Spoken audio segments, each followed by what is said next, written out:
Hello दोस्तों, स्वागत है आपका आज की जीके डोज की एक और नई वीडियो में। आज के हम वीडियो में डिस्कस करने वाले हैं महत्वपूर्ण पंचवर्षीय योजनाएं।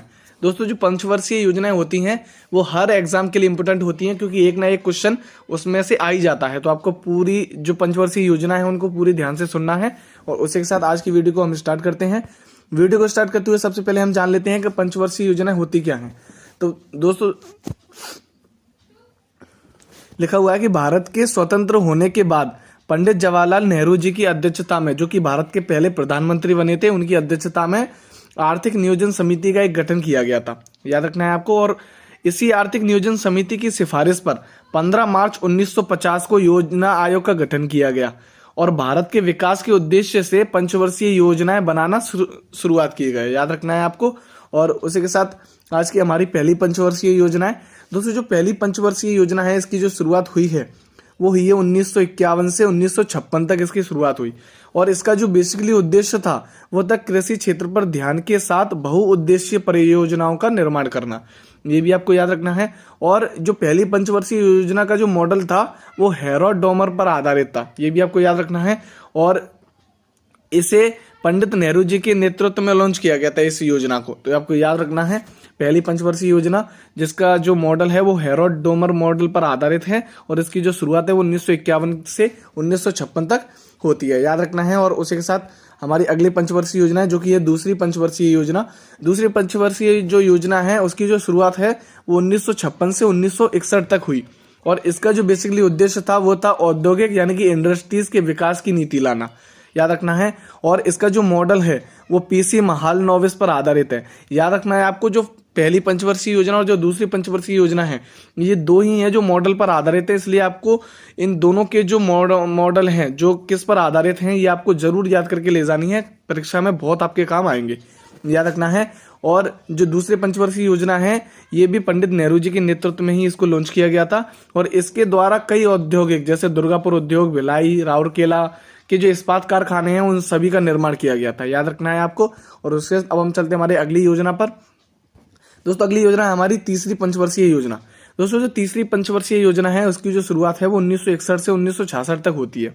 इसका जो बेसिकली उद्देश्य था वो था अर्थव्यवस्था को गति देना एवं आत्मनिर्भर बनाना। याद रखना है आपको। और जो तीसरी पंचवर्षीय योजना है इसे भी पंडित नेहरू जी के नेतृत्व में ही लॉन्च किया गया था। ये भी आपको याद रखना है। और इसका जो उद्देश्य है वो अर्थव्यवस्था को गति देना, आत्मनिर्भर बनाना। याद रखना है। और उसके साथ अब हम चलते हैं हमारी अगली योजना पर। अगली योजना है हमारी दोस्तों योजना अवकाश। दोस्तों, जो तीसरी पंचवर्षीय योजना थी उसके बाद में योजना अवकाश शुरू हो गया था, जो कि 1966 से 67 और 1968 से 69 तक रहा। और योजना जो अवकाश है उसके समय में 3 प्रमुख योजनाएं तैयार की गई थी। ये भी आपको याद रखना है। और ये योजना अवकाश है इसके समय में कृषि और उद्योग को काफी प्राथमिकता दी गई थी। ये भी आपको याद रखना है। और जो भारत पाकिस्तान युद्ध तथा संसाधनों में जो काफी कमी हुई और जो सूखे होने की वजह से तथा मूल्य में काफी वृद्धि हुई थी इस योजना अवकाश के कारण, ये भी आपको याद रखना है। और उसी के साथ अब हम चलते हैं हमारी अगली योजना पर। अगली योजना है हमारी चौथी पंचवर्षीय योजना, जिसकी शुरुआत हुई थी 1969 से 1974 तक। ये आपको याद रखना है। और इस चौथी पंचवर्षीय योजना का जो मुख्य उद्देश्य था वो था आर्थिक आत्मनिर्भरता की प्राप्ति करना। ये आपको याद रखना है। और जो चौथी पंचवर्षीय योजना है इसे जो लॉन्च किया गया था वो किया था इंदिरा गांधी के नेतृत्व में। तो आपको याद रखना है कि जो चौथी पंचवर्षीय योजना है इसे जो लॉन्च किया था वो इंदिरा गांधी जी के नेतृत्व में इसको लॉन्च किया गया था। और इस योजना के असफल होने का एक कारण था जो कि बांग्लादेश के जो शरणार्थियों का आगमन होना, इस वजह से ये जो योजना थी वो असफल हुई थी। याद रखना है आपको। और उसी के साथ अब हम चलते हैं हमारी अगली योजना पर। हमारी पांचवी पंचवर्षीय योजना, जिसकी शुरुआत हुई थी 1974 से 1978 तक। और इसका जो बेसिकली उद्देश्य था वो था गरीबी उन्मूलन और कृषि उत्पादन व आत्मनिर्भर बनना। ये आपको याद रखना है। और इसे पंडित नेहरू जी के नेतृत्व में लॉन्च किया गया था पांचवी पंचवर्षीय योजना को। ये भी आपको याद रखना है। और इस योजना के तहत गरीबी और बेरोजगारी को देश से काफी हद तक नुकसान भी कम किया गया था। मतलब इनका कहना था कि जो पांचवी पंचवर्षीय योजना है इस योजना के तहत गरीबी और बेरोजगारी को देश से काफी हद तक कम किया गया था। तो यह आपके लिए बहुत इंपॉर्टेंट हो जाती है। और इसकी जो शुरुआत है वो 1974 से 1978 तक हुई थी। याद रखना है। अब हम चलते हैं हमारी अगली योजना पर। अगली है हमारी छठवीं पंचवर्षीय योजना, जिसकी शुरुआत हुई थी 1980 से 1985 तक। याद रखना है आपको। और जो छठवीं पंचवर्षीय योजना है इसका जो बेसिकली उद्देश्य था वो था आर्थिक विकास और गरीबी उन्मूलन के साथ में नाबार्ड बैंक की स्थापना करना, याद रखना है आपको। और इसमें जो जनता पार्टी के द्वारा एक रोलिंग प्लान बनाया गया था, तो इस जो छठवीं पंचवर्षीय योजना थी, इस योजना के तहत जो रोलिंग प्लान बनाया गया था उसको समाप्त किया गया था, ये भी आपको याद रखना है। और इस छठवीं पंचवर्षीय योजना को भी नेहरू जी के द्वारा ही नेतृत्व में लॉन्च किया गया था, याद रखना है आपको। और उसके साथ अब हम चलते हैं हमारी अगली योजना पर। अगली योजना है हमारी 7वीं पंचवर्षीय योजना, जिसकी शुरुआत होती है 1985 से 1990 तक, याद रखना है आपको। और जो 7वीं पंचवर्षीय योजना है, इसका जो बेसिकली उद्देश्य है वो है गरीबी उन्मूलन, रोजगार, ग्रामीण विकास, सामाजिक विकास, जनता तक पहुंचाना। ये आपको याद रखना है कि जो गरीबी उन्मूलन है, रोजगार है, ग्रामीण विकास है और जो सामाजिक सेवा है, ये सारी चीजें जनता तक पहुंचाना, ये 7वीं पंचवर्षीय योजना का उद्देश्य था। और ये जो 7वीं पंचवर्षीय योजना है, इसे राजीव गांधी जी के नेतृत्व में लॉन्च किया गया था, ये भी आपको याद रखना है। और इस योजना में भोजन, काम और उत्पादन का नारा भी दिया गया था, ये भी आपको याद रखना है कि अगर आपसे कोई पूछता है कि भोजन, काम और उत्पादन का जो नारा है वो किस पंचवर्षीय योजना में दिया गया, तो आपको आंसर देना है 7वीं पंचवर्षीय योजना। अब हम चलते हैं हमारी अगली योजना पर। अगली योजना है हमारी 8वीं पंचवर्षीय योजना, जिसकी शुरुआत होती है 1992 से 1997 तक। और इसका जो बेसिकली उद्देश्य है वो है जनसंख्या नियंत्रण के साथ साथ मानव संसाधनों पर कार्य करना, ये इसका बेसिकली उद्देश्य है। और जो 8वीं पंचवर्षीय योजना है, इसे जो किया गया था वो पीवी नरसिम्हा राव के नेतृत्व में लॉन्च किया गया था, ये भी आपको याद रखना है। और इसी योजना के दौरान जो प्रधानमंत्री रोजगार योजना है, जो कि 1993 में शुरू की गई थी, वो इसी योजना के दौरान शुरू की गई थी, ये भी आपको याद रखना है। और उसके साथ अब हम चलते हैं हमारी अगली योजना पर। अगली योजना है हमारी 9वीं पंचवर्षीय योजना, जिसकी शुरुआत होती है 1997 से 2002 तक। और इसका जो उद्देश्य था वो है समानता के साथ विकास और न्याय वितरण करना, ये भी आपको याद रखना है। और जो 9वीं पंचवर्षीय योजना है, इसे अटल बिहारी वाजपेयी के नेतृत्व में लॉन्च किया गया था, ये भी आपको याद रखना है। और जो 9वीं पंचवर्षीय योजना है, इस योजना के असफल होने का कारण था अंतर्राष्ट्रीय मंदी। जो 9वीं पंचवर्षीय योजना है वो असफल हुई थी और इस असफल का सबसे बड़ा कारण था अंतर्राष्ट्रीय मंदी, ये भी आपको याद रखना है। और जो 9वीं पंचवर्षीय योजना है, इसके तहत क्षेत्रीय असंतुलन पर विशेष जोर दिया गया था, ये भी आपको याद रखना है। और इसकी जो शुरुआत है वो 1997 से 2000 तक हुई थी, याद रखना है। अब हम चलते हैं हमारी अगली योजना पर।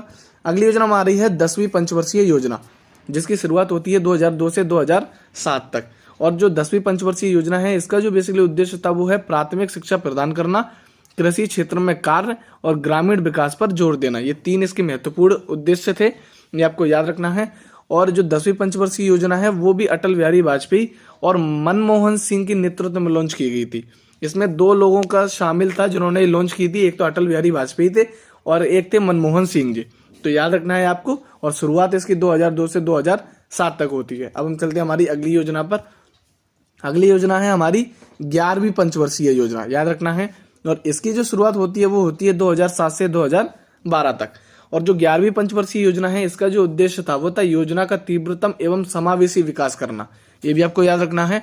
ये जो 11वीं पंचवर्षीय योजना है, इसका उद्देश्य था योजना का तीव्रतम करना और समावेशी विकास करना।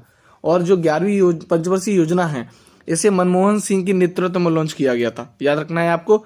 और जो 11वीं पंचवर्षीय योजना है, इस योजना के तहत में शिक्षा के लिए एक थीम रखी गई थी, आपको याद रखना है। और जो थीम थी वो थी तीव्र और अधिक समावेशी विकास करना। तो अगर आपसे पूछता है कि किस पंचवर्षीय योजना में शिक्षा के लिए थीम रखी गई, तो आपका आंसर होगा 11वीं पंचवर्षीय योजना। अब हम चलते हैं हमारी अगली क्वेश्चन पर। अगला है हमारा 12वीं पंचवर्षीय योजना। जो 12वीं पंचवर्षीय योजना है, उसकी जो शुरुआत है वो 2012 से 2017 तक होती है। और जो 12वीं पंचवर्षीय योजना है, इसका उद्देश्य था आर्थिक विकास के लिए 10% तक का वार्षिक लक्ष्य प्राप्त करना, ये आपके लिए बहुत इंपॉर्टेंट हो जाती है। और इसी के साथ जो 12वीं पंचवर्षीय योजना है, इसका जो नेतृत्व किया है वो किया है मनमोहन सिंह जी के द्वारा। और इसे लॉन्च भी मनमोहन सिंह जी के नेतृत्व में ही किया गया था, याद रखना है आपको। और दोस्तों 12वीं पंचवर्षीय योजना के बाद ही जो पंचवर्षीय योजना थी उनका आना बंद हो गया था, पंचवर्षीय योजनाओं को लागू करना बंद कर दिया था। उसी के बारे में हम कुछ बात कर लेते हैं, जिसमें आप देख ही सकते हैं, यहाँ पर लिखा हुआ है कि भारत में 1 जनवरी 2015 में एक प्रस्ताव पारित किया गया था। उस प्रस्ताव के तहत योजना आयोग की जगह एक नई संस्था नीति आयोग को अस्तित्व में लाया गया। आपको याद रखना है कि जो 1 जनवरी है, 1 जनवरी 2015 को जो पंचवर्षीय योजना थी उनको समाप्त कर दिया गया था। और उसी के साथ जो योजना आयोग है उसको भी समाप्त कर दिया गया था। और जो योजना आयोग है उसकी जगह पर एक और योजना बनाई गई, जिसका नाम था नीति आयोग। ये आपको याद रखना है, नीति आयोग थी जो कि योजना बनाई गई, जो कि बनाई गई 1 जनवरी 2015 को, याद रखना है आपको। और उसी के साथ आगे देख लेते हैं। आगे कहता है कि नीति आयोग पंचवर्षीय योजना के संबंध में भी सरकार को सलाह देगा। और याद रखना है कि एनडीए जो सरकार द्वारा पंचवर्षीय योजनाओं को 2015 में बंद कर दिया गया था। अगर आपसे कोई पूछता है कि जो पंचवर्षीय योजना थी वो किसके द्वारा बंद की गई, तो आपको याद रखना है कि एनडीए सरकार द्वारा जो पंचवर्षीय योजना है उनको 2015 में बंद कर दिया गया था। ये भी आपको याद रखना है। और उसी के साथ यहाँ पर आगे है कि इस कारण जो 12वीं पंचवर्षीय योजना है, 12वीं पंचवर्षीय योजना है उसके बाद पंचवर्षीय योजनाओं को बंद कर दिया गया था, याद रखना है। और जो नीति आयोग ने एक ड्राफ्ट एक्शन प्लान पेश किया था जिसके आधार पर 15 वर्षों के लिए लंबे विकास योजना पर काम किया जाएगा, याद रखना है आपको। फिर जो पंचवर्षीय योजना थी यानी कि 5-5 साल में जो योजनाएं आती थी वो 5-5 साल की योजनाओं को बंद करके सिर्फ 15 वर्षों के लिए लंबे विकास योजना का शुभारंभ किया, जिसमें से अभी जो लक्ष्य निर्धारित किया गया है वो किया गया है 2017 से 2035 तक का, क्योंकि जो 12वीं पंचवर्षीय योजना है वो 2012 से 2017 तक थी। तो उसी के साथ फिर जो 2017 है वहां से सीधा 15 वर्षों के लिए लंबा विकास पर जो काम किया गया वो है 2017 से 2035 तक, याद रखना है आपको। और जिसके तहत 7 वर्ष की जो रणनीति बनाई गई है और 3 वर्ष इसमें एक्शन एजेंडा पेश किया जाएगा, याद रखना है, जिसमें यह बताया जाएगा कि सरकार देश के नागरिकों को क्या क्या सुविधाएं देगी, याद रखना है आपको। और उसी के साथ वीडियो अच्छी लगी हो तो वीडियो को लाइक शेयर एंड सब्सक्राइब जरूर से कीजिएगा। अगर आपको इसकी पीडीएफ डाउनलोड करनी है तो डिस्क्रिप्शन में पीडीएफ की लिंक दी हुई है, वहां से जाकर आप पीडीएफ को डाउनलोड कर सकते हैं। और रोज करंट अफेयर पढ़ने के लिए चैनल को सब्सक्राइब जरूर से कीजिएगा। मिलते हैं किसी नेक्स्ट वीडियो में, तब तक के लिए जय हिंद।